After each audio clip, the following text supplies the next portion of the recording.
राम राम मंडळी, दिवस आहे 10वा. जातोय आपण आज नाश्ता करायला. सकाळ सकाळ जर भूक लागली होती मग इथं आलो आपण अण्णाकडं. 2 इडली वड्याचे भह्याला 70 रुपये देऊन आपण लाईनीत उभं राहिलो. तिकडं बघतो तर त्या काकू एकदम व्यवस्थित असा मेदू वडा काढत होत्या बाहेर.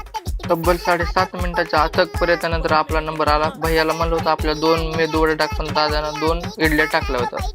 अण्णाला म्हणलं 10 रुपये एक्स्ट्रा घे, पण मला एक मेदू वडा दे. मग त्यानं मेदू वडा दिला 10 रुपये देऊन आणि सोबत उत्तापा पण आणला होता. पोटभर नाश्ता करून झालं की घरी आलो. बघतो तर काय हे अमेझॉनचं पार्सल आलं होतं. उघडून बघितलं तर आतमध्ये होतं आपल्या गोपुराचं सामान घेतलं, व्यवस्थित बघितलं, सगळं बरोबर आलंय का. तोपर्यंत आला रविदाचा फोन. मग गेलो जिमला. जिममध्ये जाऊन थोडं रविदाचं काम केलं आणि नंतर आलो माघारी घरला. माझा लॅपटॉप काय चालत नव्हता. मग सूर्यदाच्या सिस्टीमवरून आपला डेटा ट्रान्सफर करायचं चालू केलं काम. तोपर्यंत 22 आला होता. 22 होता आज बर्थडे. मग 22ला म्हणलं हॅपी बर्थडे 22. भेटूया उद्याच्या नवीन मिनी व्लॉग मध्ये. तोपर्यंत नमस्कार.